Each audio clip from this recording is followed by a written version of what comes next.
Bạch qua đại đức tăng chúng con xin thọ trì tam quy và bát quan trai giới nơi tam bảo để vâng giữ hành theo cho được sự lợi ích.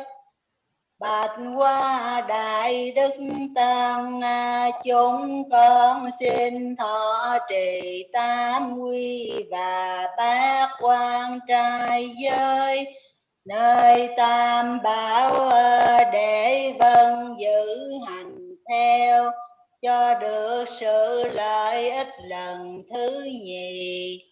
Bạch qua đại đức tăng chúng con xin thọ trì tam quy và bát quan trai giới nơi tam bảo để vâng giữ hành theo cho được sự lợi ích lần thứ ba.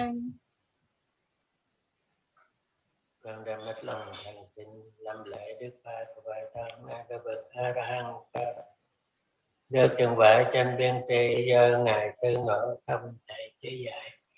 Con đem hết lòng thành kính lâm lễ Đức Phật và Tăng Ngài là bậc A La Hán cao thượng được trường vải trên biên tri do Ngài Tư Ngộ không thầy chỉ dạy. Con đem hết lòng thành kính lâm lễ Đức Phật và Tăng Ngài là bậc A La Hán cao thượng được trường vải trên biên tri do Ngài Tư Ngộ không thầy chỉ dạy. Con đem hết lòng thành kính làm lễ Đức Phật qua đó. Ngài là bậc A La Hán cao thượng được chứng quả chánh biên tri do Ngài Tư Ngộ không thầy chỉ dạy. Con đem hết lòng thành kính làm lễ Đức Phật qua đó. Ngài là bậc A La Hán cao thượng được chứng quả chánh biên tri do Ngài Tư Ngộ không thầy chỉ dạy. Con đem hết lòng thành kính làm lễ Đức Phật qua đó. Ngài là bậc A La Hán cao thượng được chứng quả chánh biên tri do Ngài Tư Ngộ không thầy chỉ dạy. Con đem hết lòng thành kính xin quy Phật. Con đem hết lòng thành kính xin quy y Phật. Con đem hết lòng thành kính xin quy Pháp. Con đem hết lòng thành kính xin quy y Pháp. Con đem hết lòng thành kính xin quy Tăng. Con đem hết lòng thành kính xin quy y Tăng. Con đem hết lòng thành kính xin quy Phật lần thứ nhì. Con đem hết lòng thành kính xin quy y Phật lần thứ nhì. Con đem hết lòng thành kính xin quy Pháp lần thứ nhì. Con đem hết lòng thành kính xin quy y Pháp lần thứ nhì. Con đem hết lòng thành kính xin quy Tăng lần thứ nhì. Con đem hết lòng thành kính xin quy y Tăng lần thứ nhì. Con đem hết lòng thành kính xin quy Phật lần thứ ba. Con đem hết lòng thành kính xin quy y Phật lần thứ ba. Con đem hết lòng thành kính xin quy Pháp lần thứ ba. Con đem hết lòng thành kính xin quy y Pháp lần thứ ba. Con đem hết lòng thành kính xin quy Tăng lần thứ ba. Con đem hết lòng thành kính xin quy y Tăng lần thứ ba. Hết quy Tam Bảo tròn đổi trễ có bao nhiêu? Dạ xin vâng. Con xin vâng giữ đạo Phật là quy tranh xa sự sát sanh. Con xin vâng giữ điều học là quy tranh xa sự sát sanh. Con xin vâng giữ đạo Phật là quy tranh xa sự sanh. Con xin vâng giữ điều học là quy tranh xa sự trộm cắp. Con xin vâng giữ đạo Phật là quy tranh xa sự thông dâm. Con xin vâng giữ điều học là quy tranh xa sự thông dâm. Con xin vâng giữ điều học là quy tranh xa sự nói dối. Con xin vâng giữ điều học là quy tranh xa sự nói dối. Con xin vâng giữ điều học là quy tranh xa sự dễ vui đổ qua các chất sai. Con xin vâng giữ điều học là quy tranh xa sự dễ vui uống rượu và các chất say. Con xin vâng giữ điều học là quy tranh xa sự ăn sai giờ. Con xin vâng giữ điều học là quy tranh xa sự ăn sai giờ. Con xin vâng giữ điều học là quy tranh xa sự mua hát thổi càng đàn ca mua hát nghe đàn trang điểm thoa vật tôn dời phân và đeo tràng va. Con xin vâng giữ điều học là quy tranh xa sự múa hát thổi kèn đờn xem múa hát nghe đờn kèn trang điểm to vật thơm dồi phấn và đeo tràng hoa. Con xin vâng giữ điều học là quy tranh xa chỗ nằm ngồi nơi qua cao và xinh đẹp. Con xin vâng giữ điều học là quy tranh xa chỗ nằm ngồi nơi quá cao và xinh đẹp. Chúng con xin thọ trì bát quan trai giới, trọn đủ tam điều của Đức Phật đã giáo truyền, hầu để vâng giữ hành theo, cho được trong sạch trọn ngày nay và đêm nay. Mong cầu gieo được dông lành, để thấy rõ niết bàn trong ngày vĩ lai. Khi thiền định anh thở thì các quan trai giới sẽ được trong sạch trọn ngày nay và đêm nay không tan dễ dư. Dạ xin vâng. Các chúng sanh được sanh về cõi trời cũng nhờ giới. Các chúng sanh được giàu sang cũng nhờ vui giới. Các chúng sanh được giải thoát nhất thiên mạng cũng nhờ. Mời các thầy nên chư thiền sinh ráng trì giới luật sẽ được trong sạch.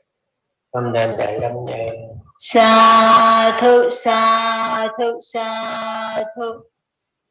Cả tam giới thừa ân phổ cập, đám mưa lành rơi khắp thế gian.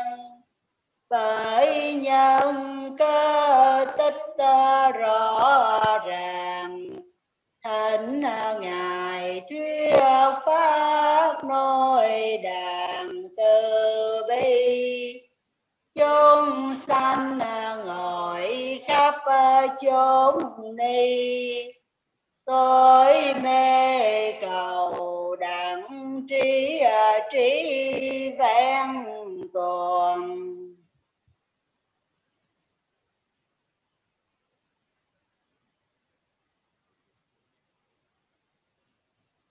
Namo tassa bhagavato arahato samma sambuddhassa. Namo tassa bhagavato arahato samma sambuddhassa. Namo tassa bhagavato arahato samma sambuddhassa. Imaya dhamma no dhamma padipattiya buddhang bodhemi. Imaya dhamma no dhamma padipattiya dhammang bodhemi.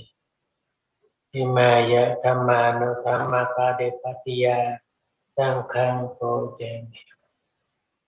Sau khi làm lễ không ân tam bảo, cầu nguyện chư thiên và vai lực của Phật bảo, Pháp bảo, Tam bảo, nói trì chư đại đức tăng, chư thiện nhân tinh năng, các bốn đều hạnh phúc, để tinh tấn tu hành, mau giải thoát sự đau khổ.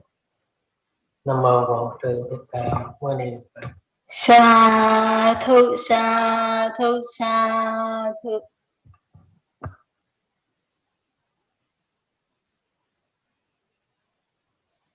Hôm nay khóa thiền ở trong mùa lễ ở cạnh Thân Ma Vương,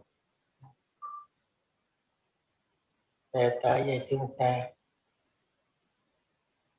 cúng dường Phật bảo, Pháp bảo, Tăng bảo bằng sự hành đạo và bằng khóa thiền này tích cực thêm, đó là sự cúng dường đặc biệt của người hành giả. Tại sao chúng ta tổ chức khóa thiền và tiếp tục khóa thiền và khóa thiền? Và chúng ta sợ, tại vì phải chết. Rồi làm sao chúng ta chết? Vì phải sanh, rồi phải già, rồi phải bệnh, phải chết. Làm sao giải thoát được già bệnh chết? Thì có trí tuệ thấy được, biết được như thế nào gọi là chết và thế nào gọi là không chết. Thì trí tuệ đó mới giải thoát được. Nên cần trí tuệ đó chúng ta không quên Đức Phật dạy ở trong bài kinh Ma Satipatthana Sutta, đại từ niệm xứ, để giải thoát khỏi sự già, sự bệnh và sự chết. Như vậy nếu không sợ già bệnh chết hay không cần hành, nên chúng ta hành vì chúng ta sợ già đã chết.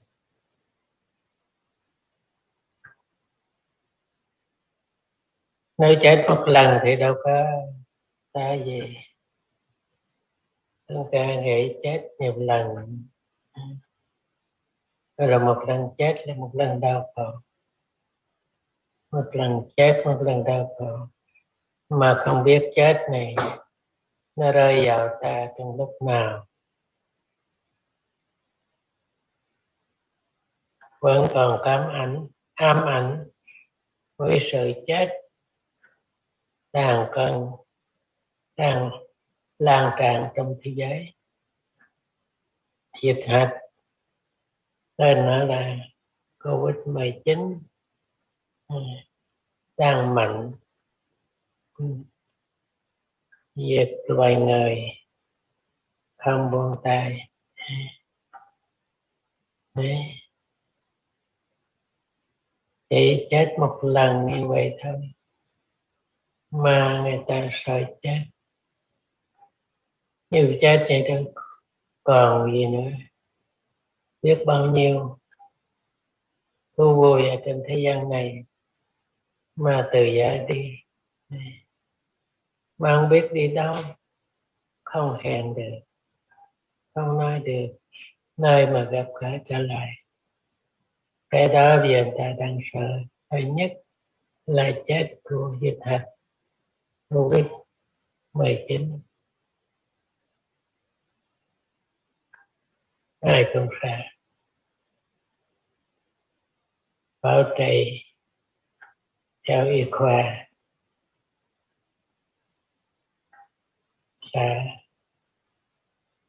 Y khoa tiến bộ như vậy, sợ chết như vậy, bảo trì như vậy,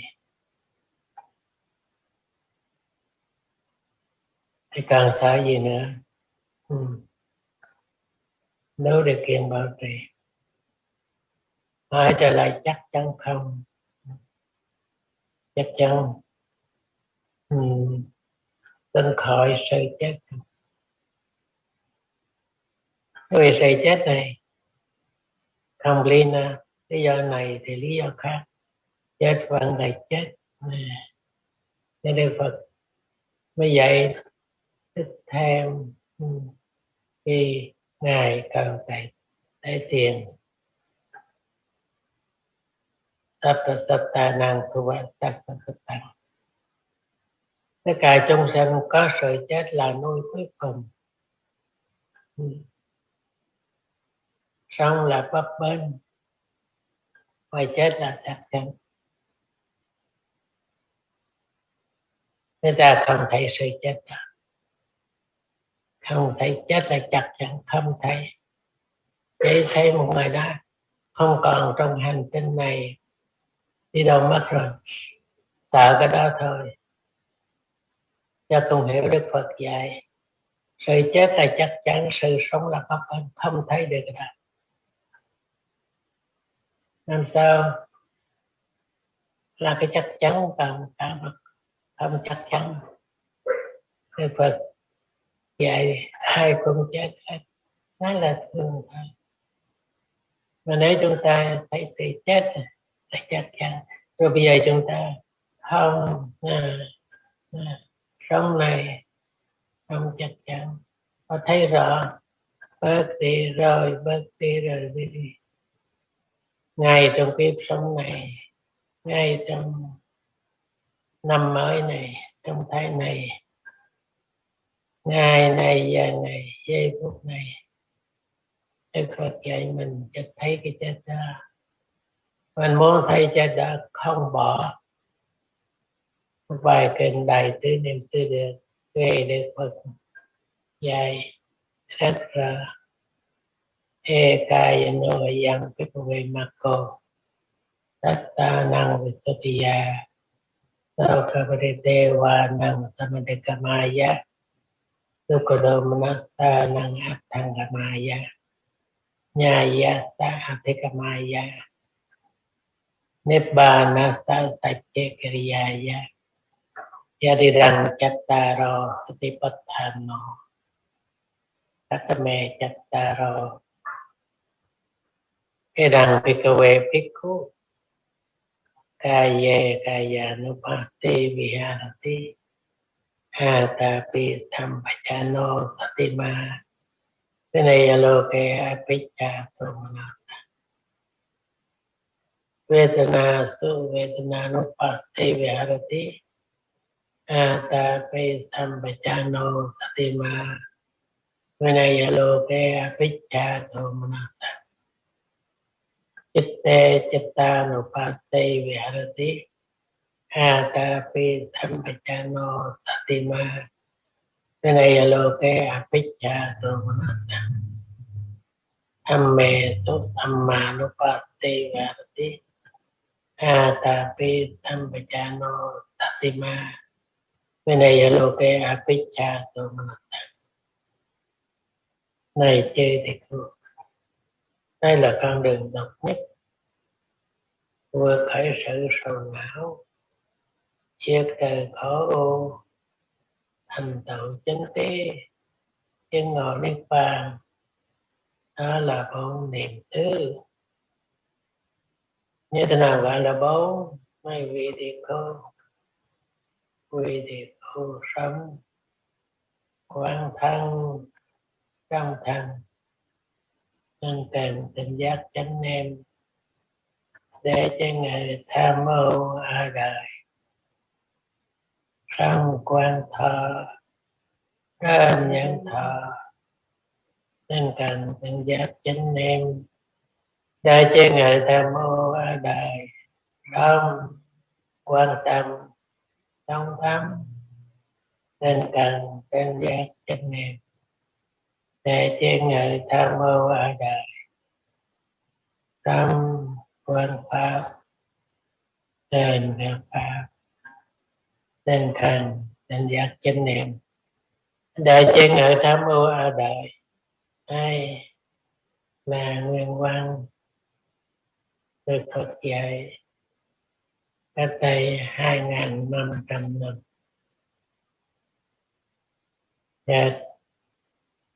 Dạy Pháp thầy chết có một con đường đồng nhất này. Đức Phật dạy niệm xứ, bốn niệm xứ, niệm không quên, ghi nhận lúc nào bây giờ. Tại sao bây giờ chết? Là sao phải nhớ sự chết? Đức Phật dạy người ta sợ chết, quên quên sợ chết, không ra quên sợ chết. Không, Đức Phật không phải dạy như vậy. Chúng ta phải thấy để chết. Ta biết thì chết như thế nào, chết từng lúc nào, chết cho Covid-19 không? Không, bây giờ đang chết và đang chết. Như vậy giải thoát cái chết đó chẳng phải giải thoát Covid-19, chưa tới. Y khoa là bảo vệ, nhưng cái này không ai bảo vệ mình được. Cái chết bây giờ mà không ai thấy. Ai thấy bây giờ mình đang chết, nó phải Covid, bây giờ đang chết không? Ai chạy cho thấy được như vậy? Đức Phật tại sao? Tại sao mà chúng ta phải tin được? Tại chúng ta sợ già, sợ bệnh và sợ chết. Già khổ như thế nào? Mắt thì mờ, đây tai thì điếc, thân và cái cạnh chết tề ao mòn tề ngay trong cái này bây giờ đó màu ở trẻ sáng tuổi, mắt màu trẻ tai thính điếc ông Ngài ở như thế nào? Mình dạng đi đến bây giờ đi phải cái gậy, đi ba gậy này, thêm rồi còn thêm nữa 4 2 chân người chế cái gậy 2 bánh xe đẩy đi đó. Hồi nhỏ không biết lái xe, bây giờ đó không biết cũng phải lái xe 4 bánh, 2 chân 2 bánh xe đi lần này tờ cái đó phải muốn dạy thoát cái đó. Như vậy không bỏ bài đại tế mình sẽ được chắc chắn. Như thế nào? Thân quan thân biết bắt thân, quan thân trong thân hết lòng. Bây giờ đang sống qua cũng dần chết, đang sống qua cũng đang chết, rồi vừa sống vừa chết, vừa sống chết. Đây cái này mới là quý. Thầy này không dễ gì vậy thôi. Như vậy chúng ta muốn thường, cứ một cái tưởng sai là muốn thường,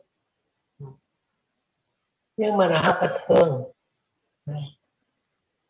Cái Đức Phật dạy cho mình phải thấy không thường là không thường, thường là thường. Ở đâu?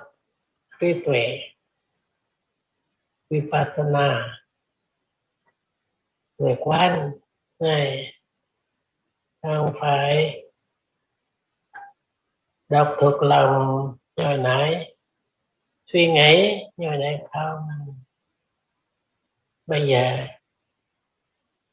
chết xong, tôi chết xong, tôi chết xong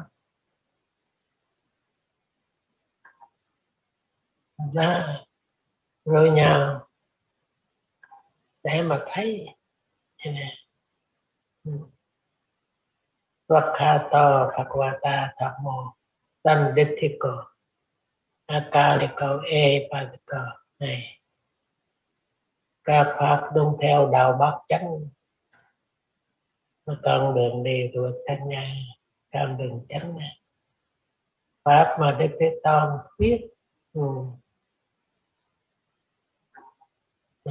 đoạn đầu, đoạn kia, đoạn chính cuối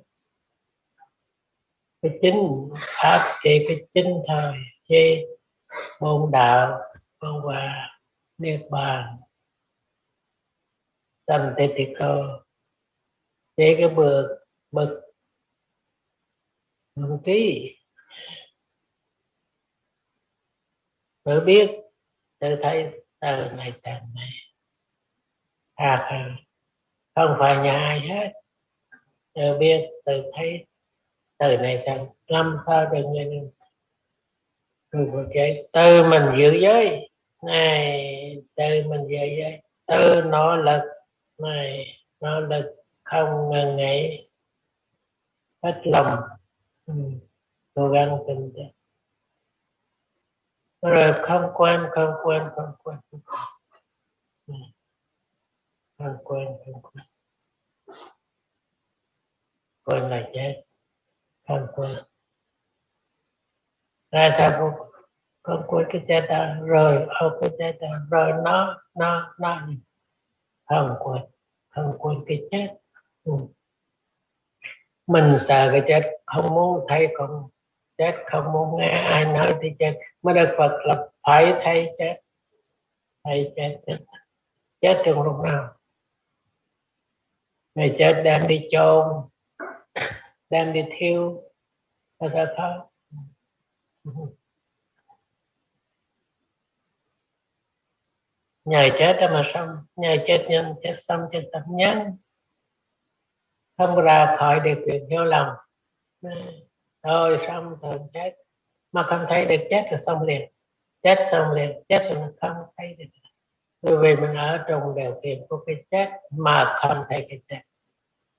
Như vậy không phải là chết của dịch HIV-19, Covid-19, mà chết từ xác ma mòn do sự thay đổi. Năm cũ đã bước qua, trong năm mới, trong mùa xuân 13 tháng phương Hà tới đâu 3 4 lần 12 mùa xuân, rồi gần đạt xuân cũ xuân mới, không thay đổi xuân như vậy. Nhớ hồi 20 mấy tuổi học ở chùa Pháp Quan, Hòa thượng thiền lực ngày nhắc mùa xuân đầu tiên,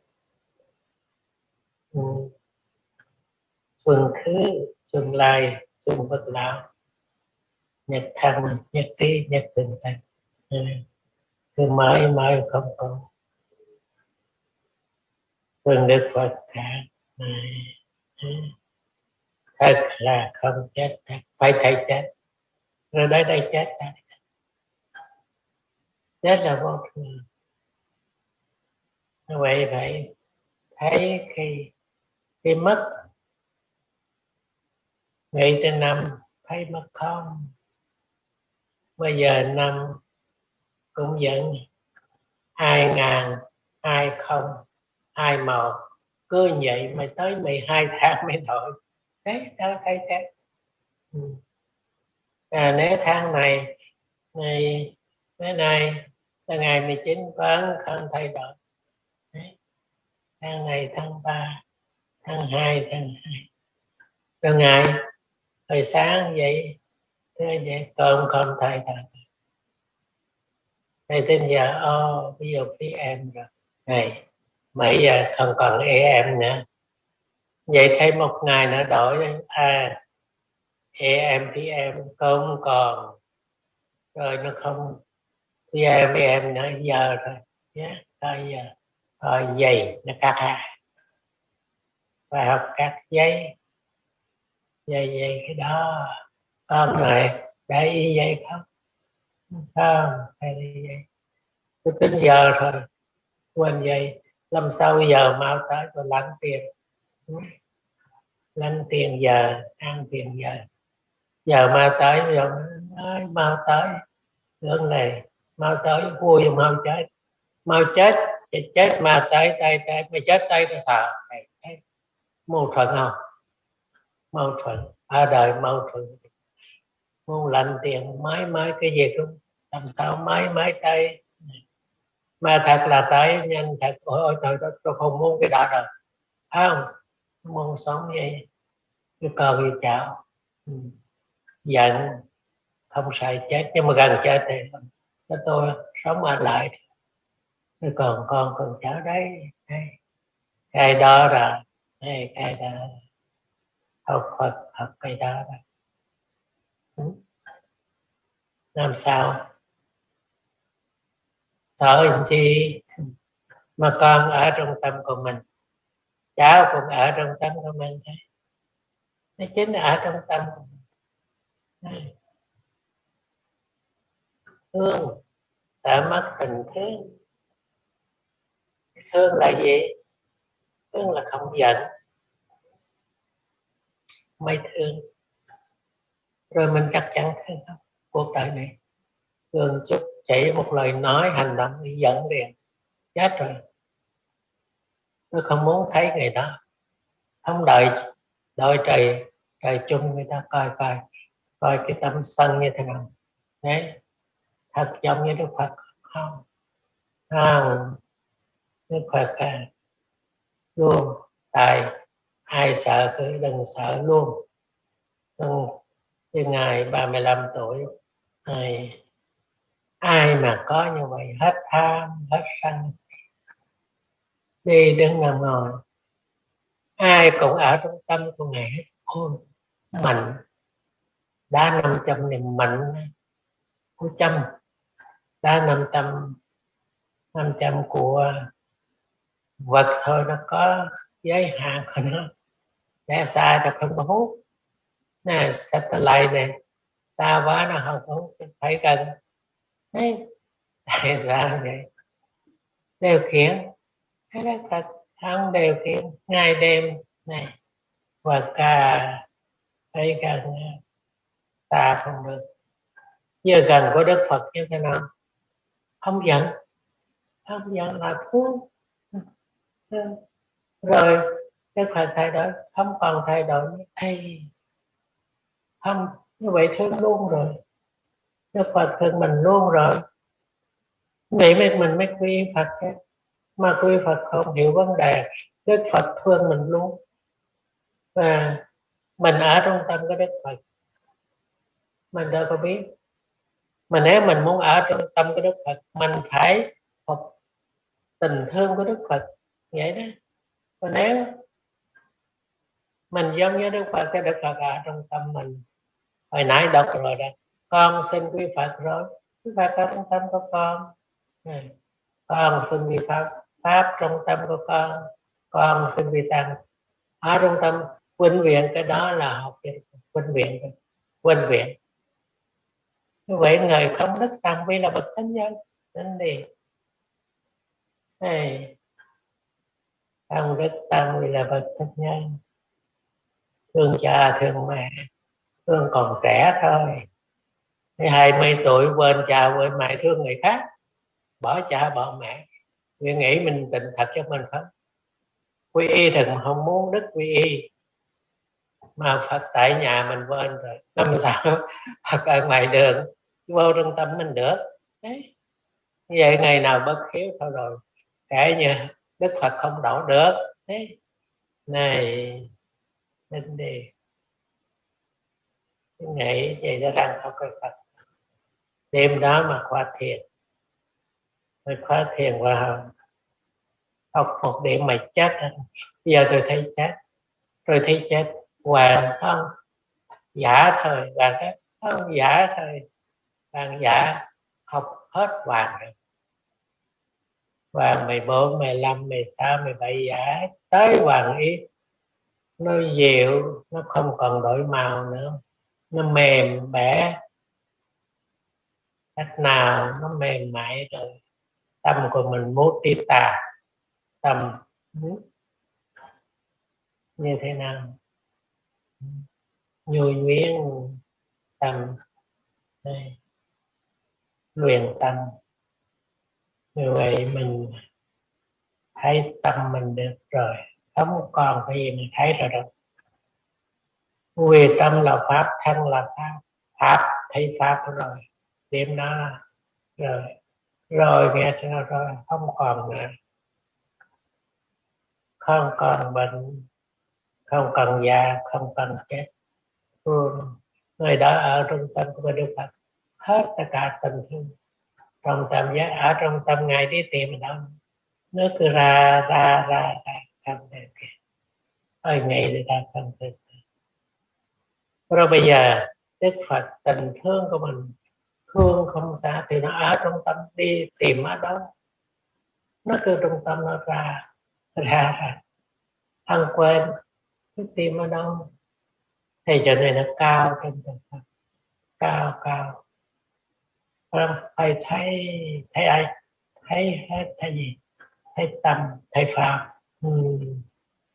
Phật pháp tăng, Phật là pháp, pháp là tăng, rồi không còn gì nữa. Quý rồi đó, ngay hết được tăng quý, nhảy đi, hết được tăng quý như nào, không còn hoài nghi với tăng quý. Bậc thánh nhân này, về thánh nhân thứ nhất như này, chứ còn còn chết 7 lần, nói mà còn chết 7 lần đó, vì thế lấy một lần ở trong thai bào 9 tháng 10 ngày không biết gì hết, mới ra đời một cuộc đời như vậy. Vì vậy thế vui cho nó thật là vui, một ngày tới tối vui được mấy lần, cười được mấy lần, vui của mình thành đâu với đời không được gì hết. Này thành đâu đời gì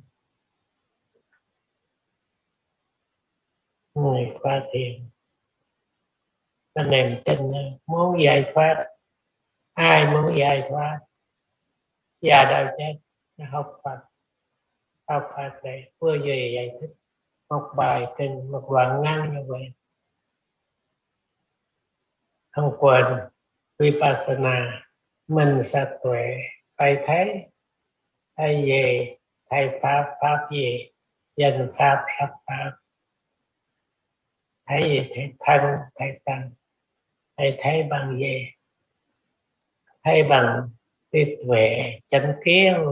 Ngài làm sao có chánh kiến, một phần lại Đức Phật chỉ rất là kỹ, làm sao có trí tuệ, hiểu lý thuyết rồi, chánh kiến, chánh tư duy, trên người Việt Nam mình bạn thực hành giới định tuệ rồi.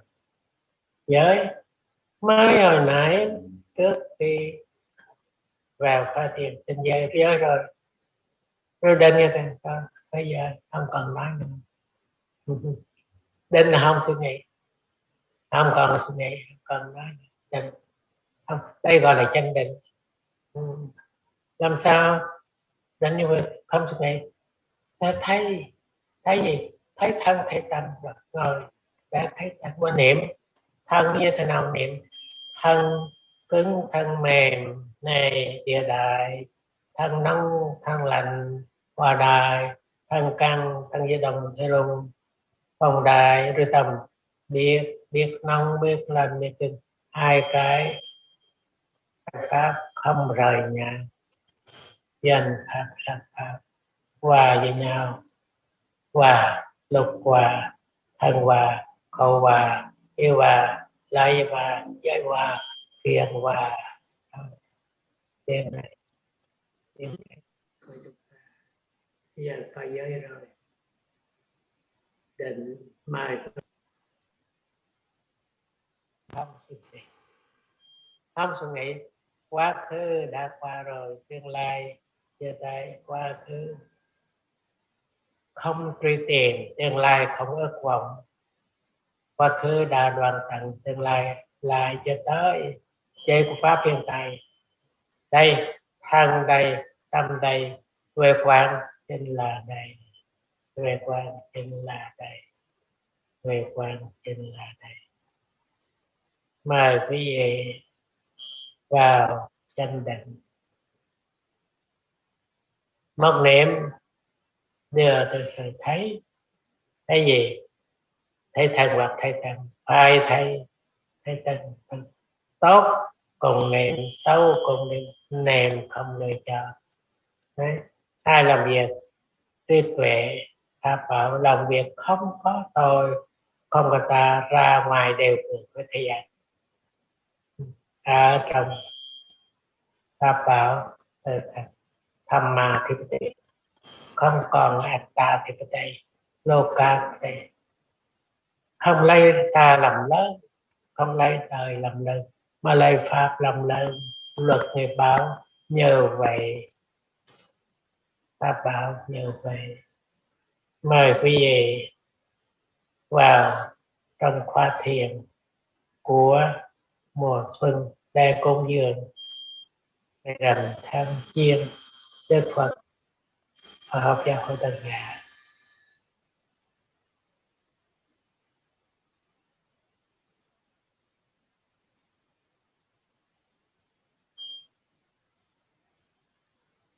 Biết ngồi thiền rồi, thành giả cho biết ngồi nơi thanh vắng, nơi quý vị đang ngồi đó thanh vắng rồi, dưới bận cây, coi cây qua nhà thanh vắng không ai, chỉ nói trong thân của mình thế này, không ai hết, nức lý do thôi. Dân Pháp thọ từ năm tới giờ không có cười, không có tôi, không có ta, làm sao hiểu được như vậy? Thầy thấy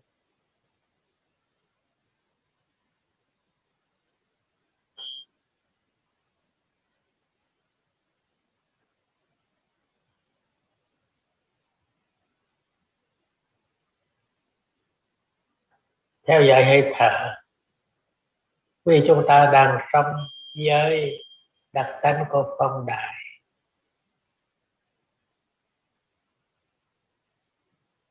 Trong lúc mà biết là gọi là sống, biết nhưng mà cố gắng từng cái con cái biết bây giờ.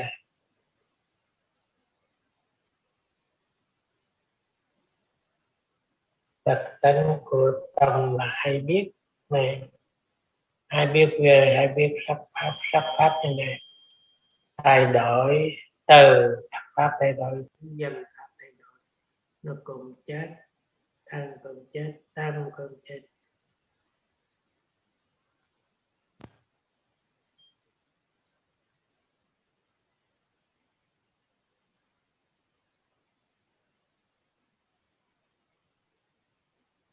Hết lòng công dường Phật bảo, Pháp bảo thân bảo bằng phải là đạo.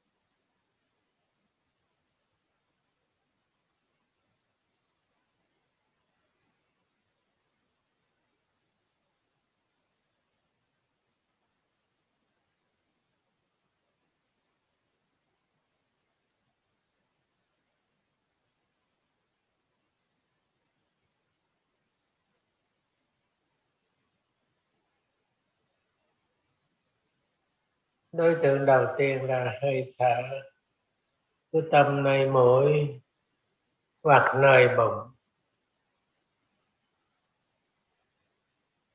cái cảm giác cái gió là chuyển động, căng chỗ nào có căng, có di động, có rung, đó là đặc trưng của gió. Luôn luôn phải thấy, phải biết, không quên. Cái tâm đang sống với cái đó đang hay biết.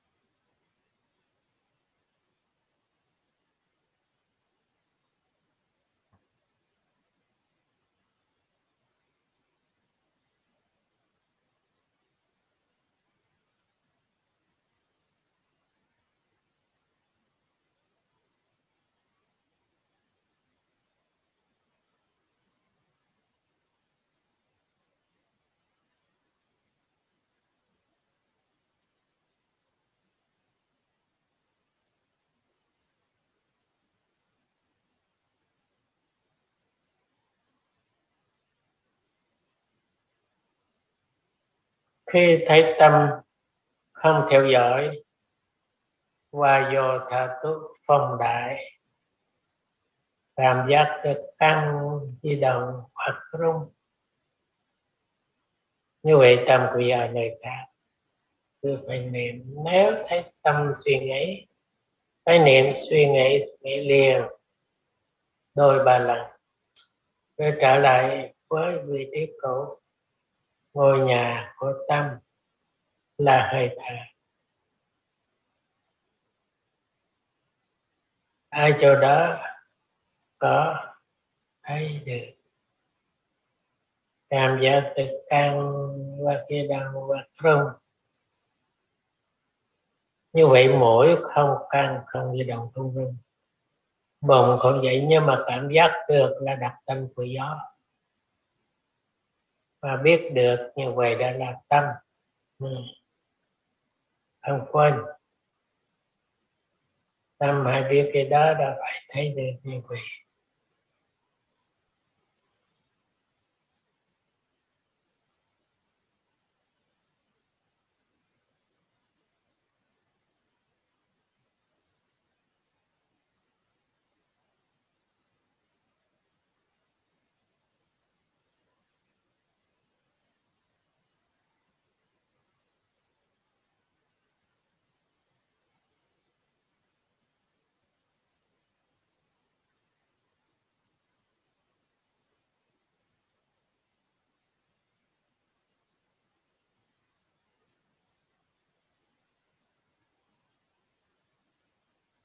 Suy nghĩ không quên niệm nhiều, vì suy nghĩ cái niệm suy nghĩ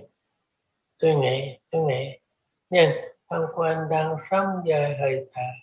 Không có nó là chết, trở lại liền.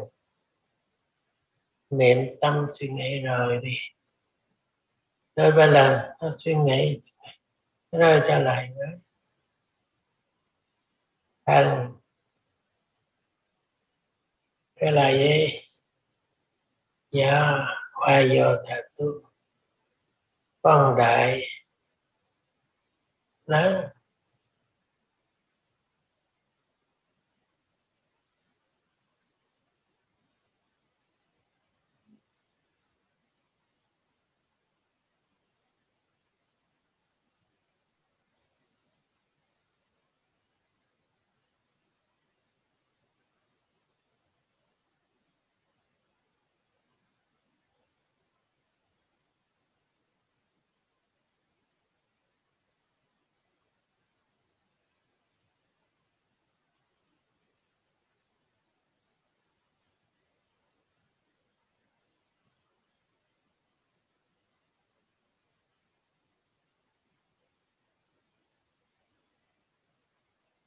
Suy nghĩ niệm liền,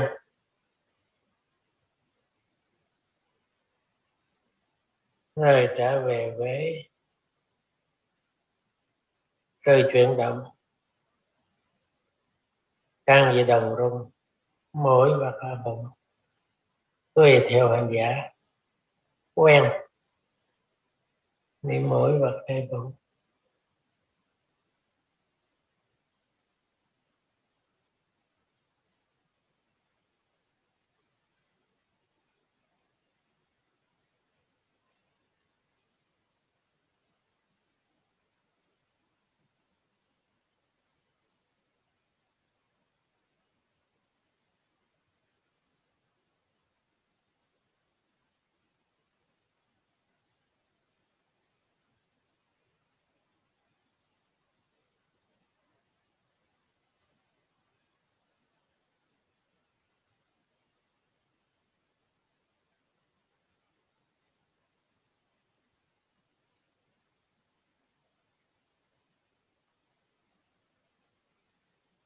Cố gắng ghi nhận, niệm và ghi nhận đồng nghĩa với nhau, các âm đồng nghĩa.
suy nghĩ vậy này, suy nghĩ rời trở về hiện tại.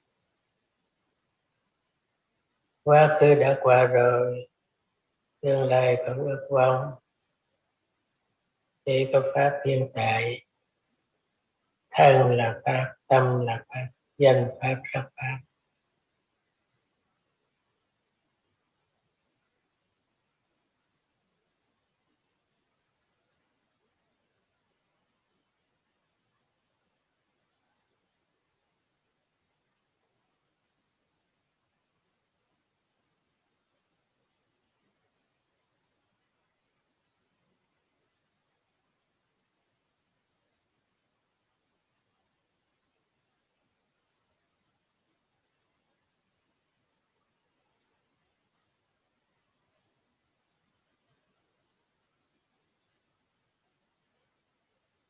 Hôm nay bắt đầu vào khóa thiền, rồi tiếp tục giữ chánh niệm trong bụng và nghe đi đến ngồi.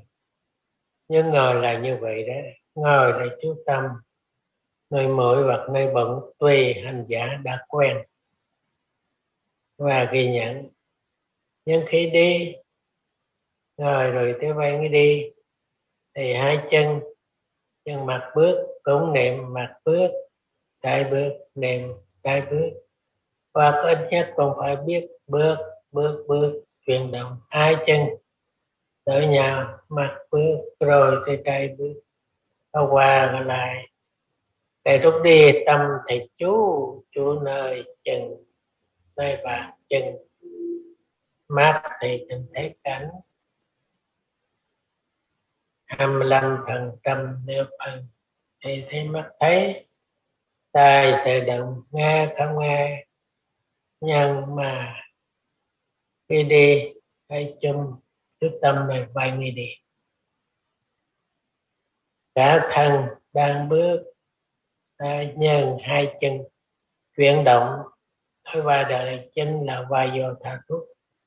Gió là di động thấy chân, mặt nó bước, tay nó bước, nó ra. Gió thành thạo đừng để ý hình dáng, hình thù dáng đều của chân, để ý chú tâm vấn đề nặng nhẹ qua chuyển động, nặng nhẹ qua chuyển động.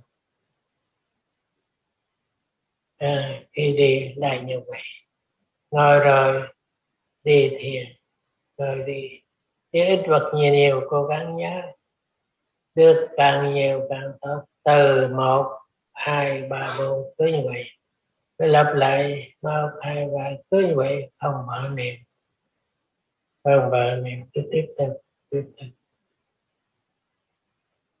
Vậy bây giờ cô quý vị, hôm nay đây vào khóa thiền, quý vị hứa muốn vào khóa thiền đã vào rồi, luôn cả khóa hay là bán phần. Vì thì giờ mà quý vị có vì bệnh sinh hoạt về sống hàng ngày, nhưng mà dự khóa thiền vì quý vị nguyện khóa thiền quán tích cực đi đến 5 ngôi, rồi hành giả đi làm việc thầy cũng để ý, cũng qua nghe bốn qua nghe cũng không bỏ được đấy. Vậy các ta thấy có sự suy nghĩ trong việc làm nhiều, thì điểm này thầy dạy thích quý vị trong một bài giảng sau. Vậy nhớ ngồi thiền như vậy, có nguyện hoàng tam bảo họ trời quý vị được sàng vui và luôn luôn tiến hóa trên đường giác ngộ không quên.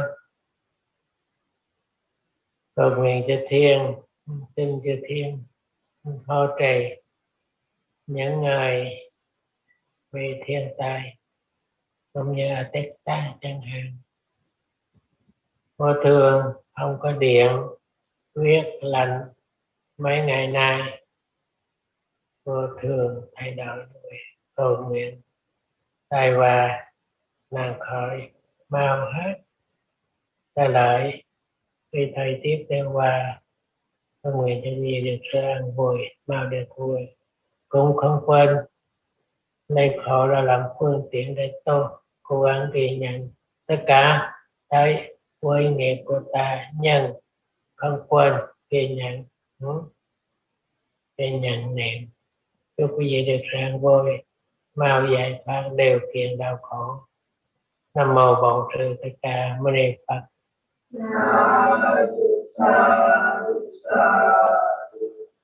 Chư thiên ngự trên hư không, địa cầu tương hư rõ trong mỗi điều.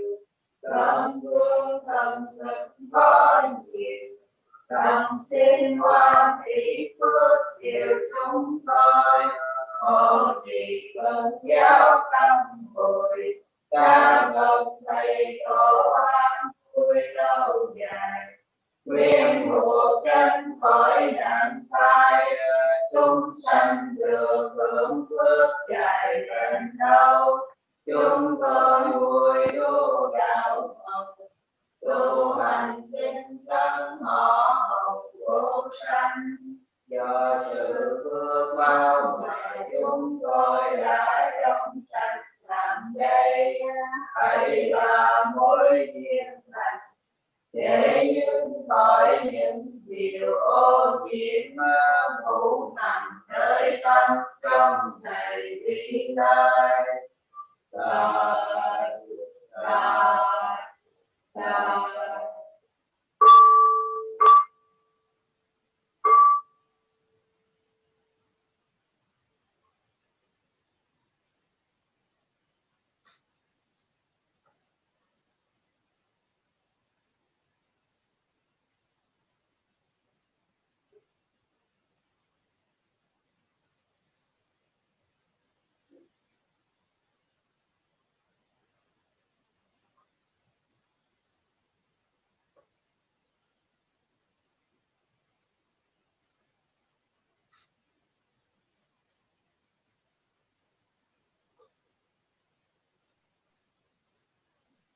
Chúng con xin thành kính tri ân Ngài đã ban cho chúng con bài pháp thoại hôm nay ạ. Sa thú sa thú sa thú.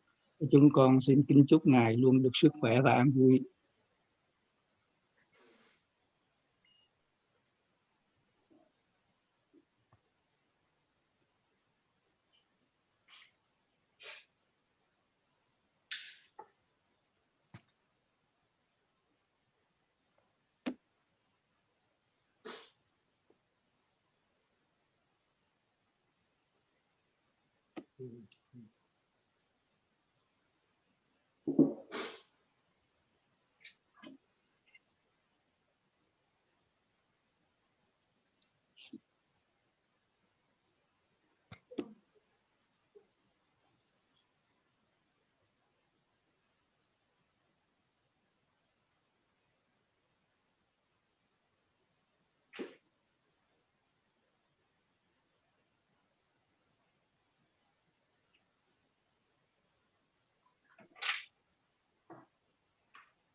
Và để tiếp theo chương trình và sau đây là phần chuyên dịch của bài pháp thoại ngày hôm nay của Ngài. Và xin kính thỉnh sư cô Thiên Tuệ ạ. Và xin cảm ơn sư cô.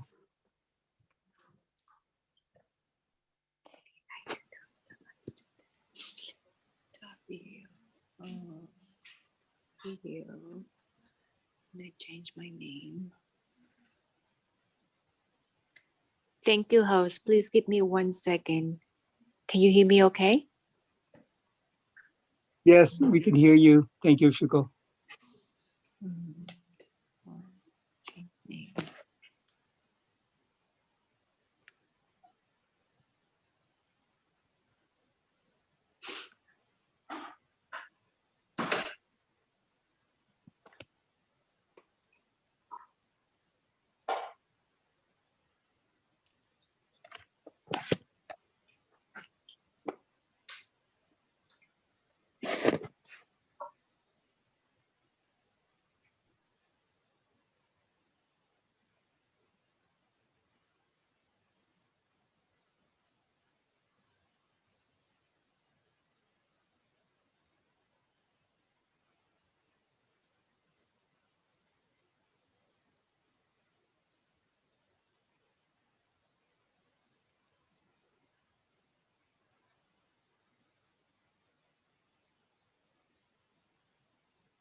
Today is Friday, February 19, 2021. The Dharma talk at 7:30 p.m.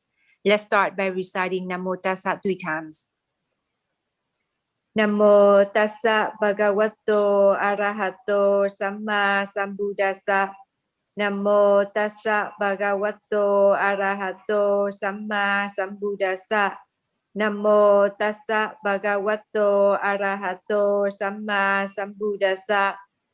Buddhang Saranang Gacchami, Dhammang Saranang Gacchami, Sanghang Saranang Gacchami, Dutiyampi Buddhang Saranang Gacchami, Dutiyampi Dhammang Saranang Gacchami, Dutiyampi Sanghang Saranang Gacchami, Tatiyampi Buddhang Saranang Gacchami, Tatiyampi Dhammang Saranang Gacchami, Tatiyampi Sanghang Saranang Gacchami.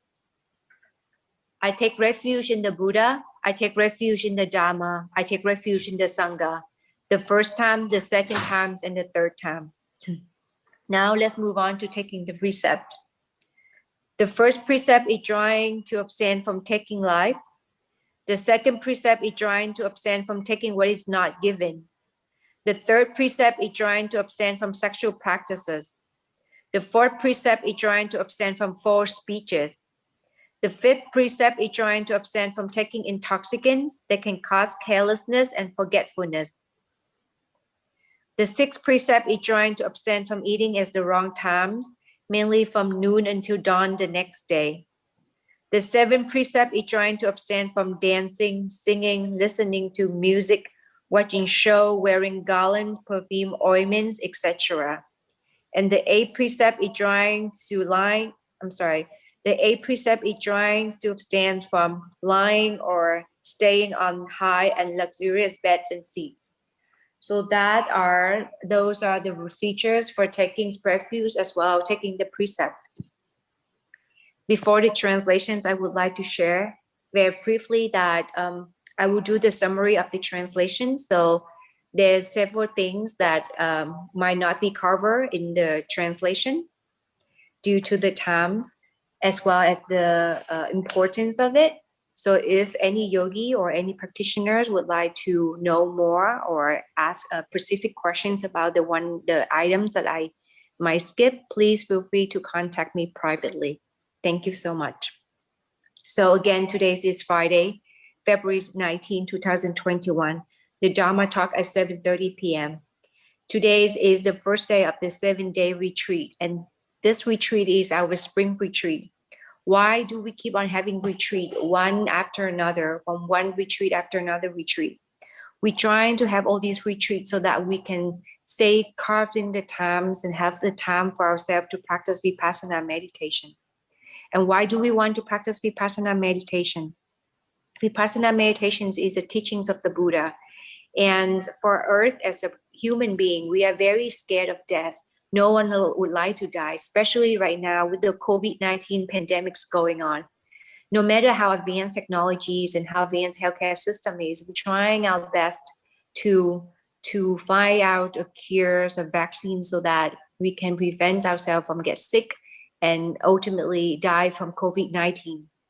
So just like that, if the person does not want to die from one death after another, the cycle, go through the cycle of death and rebirth, then we practice the teachings of the Buddha. We practice Vipassana meditations. And that's why we try to hold and people trying to practice Vipassana retreat from one after another, just so that we can exit out of the cycle of samsara, the cycle of death, rebirth, agings, and death and rebirth and agings again, over and over again. And it would be very easy and it would be very simple if we only die one time and that is it. There's no rebirth, there is no agings, and there's no continuous of the entire cycle of death and rebirth. But unfortunately, the realities is not like that. The realities is that after this death, and we think that we only die one, but after the death, then we would be rebirth, and again, the entire cycle of growing up, of agings, of death again, and rebirth again, keep going until we reach the ultimate liberations or nibbana. So that's why we have to practice vipassana meditation. We follow the Buddha. And why do we follow the teachings of the Buddha? Because the Buddha was the one who was able to exit out of the cycle of death and rebirth. He no longer have any death or rebirth in this world. And that's why he taught his Dhamma, his practice, so that we can follow him. We can apply his practice so that we can be like him, so that we can be able to exit out of the cycle of death and rebirth. And for the Vietnamese people or most Asian people, this time of the year, we celebrate the New Year, the Lunar New Year or the spring. And Sayagyi remember when he was young, when he was staying in the temple, when they were celebrating the Lunar New Year, the New Year's for most Asian people as well as the Vietnamese people. One of his the abbot of the temple were telling him that for the spring, for this new year, is never old, or it's not the past, it's not the future. The New Year's is always at the present moment. And just like that, we practice vipassana meditation so that we learn how to live in the present. We live at the present moment. We know how to direct our mind back into our body, back into our mind, and know what is going on at the present moment. And how do we do that? How do we live at the present moment? And what are the things that we have to live with during this present moment? And that's when the Buddha taught us the Mahasatipatthana Sutta. So Sayagyi recited the sutta in Pali. I will do the same, and then I will give the meaning in English.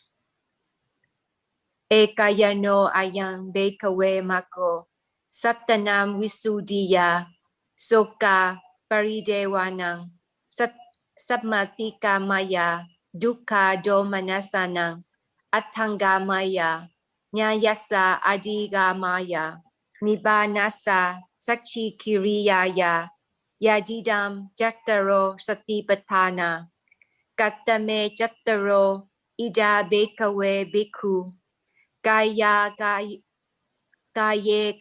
nupasi viharati atabi sampajano satima vineya loke abija domanasang vedana suvedana nupasi viharati atabi sampajano satima vineya loke abija domanasang Chitte chitta nupasi viharati atabi sampajano satima vineya loke abija domanasang Dhammesu dhamma nupasi viharati atabi sampajano satima vineya loke abija domanasang. So the translations for this exam from the discourse on the 4 foundations of mindfulness. So when we practice vipassana meditation, we have to know the objects of the contemplations. And according to the teachings of the Buddha, according to this discourse on the 4 foundations of mindfulness, there's 4 things that we are contemplating. And this, when a yogi knows how to contemplate on these 4 foundations, that will bring happiness and that will bring to liberations or nibbana. So the translation is, this is the only way, bhikkhus, for the purifications of beings, for the overcoming of sorrow and lamentation, for the disappearance of pain and grief, for reaching the noble path, for realizations of nibbana, namely the 4 foundations of mindfulness. What are the 4? Here in this teaching, bhikkhus, a bhikkhu dwells contemplating the body in the body, ardent, clearly comprehending and mindful, removing desire and discontent in this world. A bhikkhu dwells contemplating the feeling in the feelings, ardent, clearly comprehending and mindful, removing desire and discontent in the world.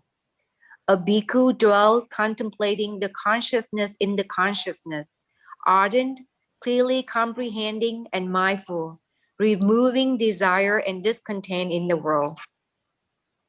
A bhikkhu dwells contemplating the Dhamma in the Dhammas, ardent, clearly comprehending and mindful, removing desire and discontent in the world. So that is the teachings in the this course of the 4 foundations of mindfulness. So when we practice vipassana meditation on these 4 foundations of mindfulness, we will realize that death comes to us is not just at the ends of our life, whereas our lifespan is ends, and that's why we pass away or we die. We will be able to see that death comes every single moment. Our life is actually the entire cycle or the frequency, the series of death and rebirth is every single moment. And only when the person know how to practice vipassana meditation, know how to know what is going on in the body, what is going on in the mind, then the person will be able to see that. And in our mundane life, we see that we are growing up. We're born as a baby, and then we grow up day by day, we age and so on and so forth. But because we live with that every day, we do not see the dukkha, the unsatisfaction, the sufferings in that. But by the time that when we get so old, then we realize that, oh, our eyes cannot see very clearly anymore. Our ears cannot hear very clearly anymore. And our body become very fragile and very weak, and we cannot control it. We cannot walk normally anymore. Now we have to use a walking stick to walk. So that way, we will slowly realize that it's actually the entire cycle of birth, aging, sickness, and death is full of suffering. If you look back and you would take a look at your day, how many times in your day that you actually feel extremely happy or very fulfilling happy? No, not many times during the day. Most of the time you will feel a neutral feeling. And then sometimes you feel a little bit happiness or peacefulness. But most of the time there's a lot of suffering that's going on in the day. And especially for the people who have to work. By the time that you become mature, you have to go into the society, you have to work, you have to make a living, and you have to take care of yourself, you take care of your family, and you have to fight, and you have to go outside into society. And then that is bring a lot of unsatisfactory, a lot of happiness and burdensome as well, because you have to do a lot of work, and you have to think, and you have to do many things. So therefore, it's very suffering, this life, when a person really reflects on it. So, and everything it keep on changing. And even whether we notice or not, even if we don't practice vipassana meditation, we will see that in 1 year there's 4 seasons. One season changes after another. And then if we dissect in 1 year into 12 months, after January is February, and after that is March, and so on and so forth. And then 12 months, we have 365 days. And 365 days, we have 24 hours. In 24 hours, we have 60 minutes. And we keep on dissecting into 1 minute, we have 60 seconds, so on and so forth. So if we see that way, we will see that, oh, things are actually changing from one another. Even the clock is changing from one tick after another. But that is just only a very superficial level when a person reflects. But when a yogi is practicing vipassana meditation, we will see that everything, all this phenomena in our rupa, in our material body, as well as in our mind, change as every single moment. It comes and it passes away. It comes and it passes away. Their lifespan is very short. It's this death, birth and death, come and disappear, come and disappear. And when we see it that way, then we really see things in the way where the Buddha say that death is very certain and living is actually unstable, because now we see that we actually dies and rebirths and all this is every single moment of every single day, not just by the end of our life. So what is it that we have to see when we practice vipassana meditation?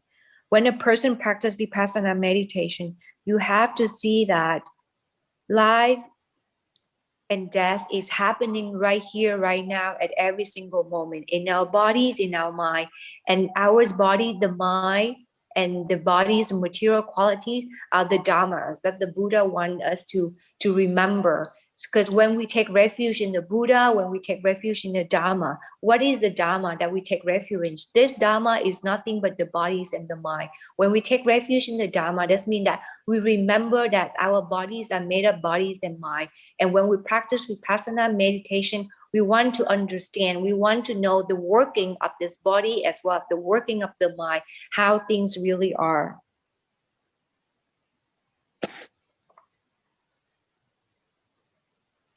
And when the person develops this panya, this wisdom, when you really see things that they really are, this is called insight wisdoms or the right view or the right thinking. And this is only occurred or only arise when a person practice sila, samadhi, and panya.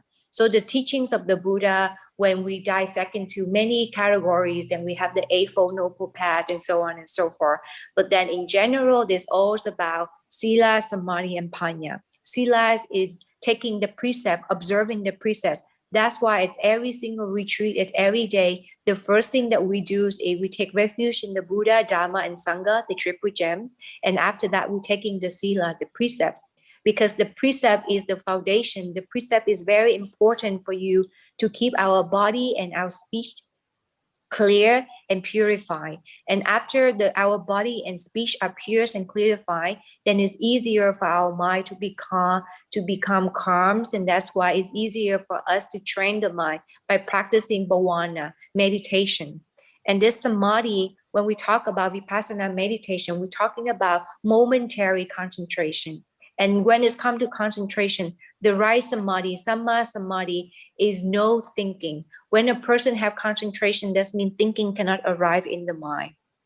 And when there's no thinking arise in the mind, when the mind is not conditioned by the past or conditioned by the future, that means that it does not go back to the past, it does not go back in the future. We will be able to direct the mind to stay at the present moment, to stay in the bodies and the mind. And when the mind stay at the present moment, they would take either the bodies or the mind as the objects of meditation. And when the mind do that, then the mind, this concentration would have the power for the mind to penetrate through this concept, this panya tears of the body, where we will be actually see the ultimate reality, which is the four elements that made up this body. And what are the four elements? They are fire, water, earth, and wind.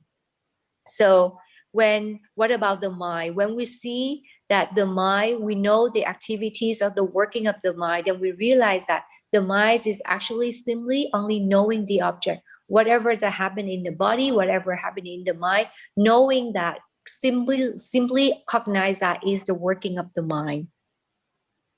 And again, no thinkings mean that there's no thinking about the past, because the past already gone. There's nothing you can do about it. It's not theirs anymore. And no thinking about the future, because the future have not come yet. It's not there to contemplate yet. The only things that you have is the now, the present moment. And that is when you will be able to contemplate on the arising object. And again, Vipassana meditation is to direct the mind, go back into the body, go back into the mind at the present moment. And when the yogi practicing Vipassana meditation, we do not choose our object. Whatever that most obvious arise in the bodies and the mind, these are the objects of meditation. So either it's good or it's bad, either it's wholesome or unwholesome. We do not choose our object. We just simply note it, cognize it, be mindful and aware, awake and alert about these objects. And that is meditation. And just like that, when a person wants to work for the Dharma, when you want to come to the meditation center to work, to dana your labor, to devote yourself to the Dharma, we do not to choose who do we work with, what kind of things that we do. We just have to, do it wholeheartedly. And that's where you let go of the ego, you let go of the idea, the concept that I only want to do this, I only want to do that, I do not want to associate with this, I do not want to associate with that. It does not work that way. Just like that, when a person practicing Vipassana meditation, whatever objects arise most obvious at the present moment, either in the body, either in the mind, we take that object and we notice it, we be aware, awake, and fully comprehending on that object. So for ours, for these teachings or our technique that we are paying the attention to the risings and falling of the abdomen at the main object. So for the yogi, you would find a secluded place, a quiet place where you can sit down and you can practice either sitting meditations or walking meditation.